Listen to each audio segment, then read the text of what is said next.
And now we come to the fourth month. You notice the name of the fourth month. Can anyone pronounce that for me? Tammuz.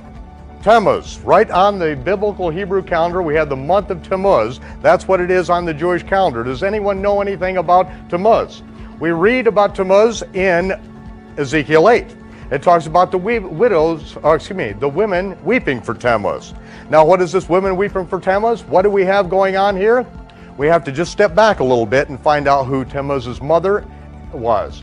Because his mother was married to Nimrod.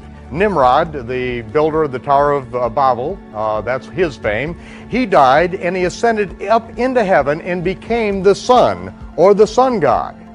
Now, many, many months later, after his death and then ascension, and he became the sun god, then his widow, Semiramis, became pregnant, and the story was she became pregnant by the rays of the sun, her husband who ascended into heaven.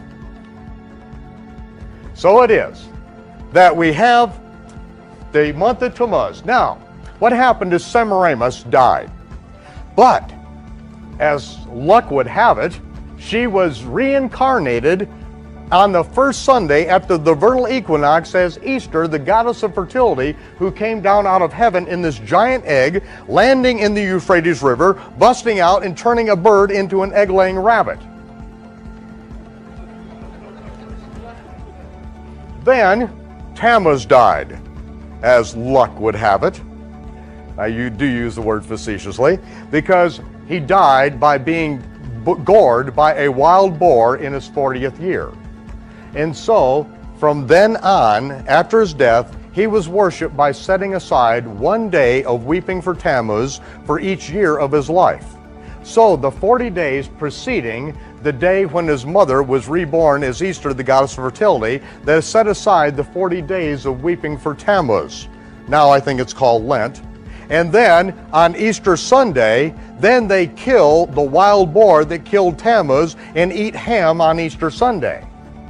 This is the sick sun god perversion that Israel got into, and God says it's an abomination. It's utterly detestable, repugnant, and putrid. The word abomination, one of the strongest words in the entire Hebrew language. And of course, we see that same thing has been adopted by the Christian Gentile church, and they think it's in worship of the true God. It is not. It is utterly detestable to the true God, and he said, do not learn the way of the heathen. Do not learn how they serve their gods. Do it and say you're doing it for me. It's an abomination. So those who would say, well, it doesn't mean that to me, well, it really doesn't matter what it means to you. We don't worship you. We worship the true God. And if he says it's an abomination, then it's an what? Abomination. Just pure and simple. Now, I don't know too many people who nowadays would believe that story, especially if your daughter tried to tell it to you. But this was the story, that she became pregnant with the rays of the sun. Now, she gave birth to Tammuz on December 25th. That is the birthday of the Babylonian sun god, December 25th. And I think it's important probably to point out, see, we went into captivity in Babylon. We were involved in the worship of Tammuz. We know his birthday was December 25th. We came out of Egypt. We know that the Egyptian sun god Ra was born on December 25th. The Romans hung us on the cross, which was the sign of the Roman sun god Mithra, who was born on December 25th. They sacrificed Jews to their sun god Mithra, born on December 25th. And Antiochus Epiphanes came into Jerusalem, slaughtered a pig on the altar in 168 BC, and set up a statue of Zeus, the Greek sun god, on December 25th, his birthday. Now there's one day I will guarantee you that Jesus of Nazareth was not born. It's December 25th. That's why if Western Gentile Christians attempt to try to witness to Jews and they have Jesus dressed up in a bunch of pagan sun god garments, then don't blame them if they don't believe it, because you've got him dressed up looking like a pagan sun god.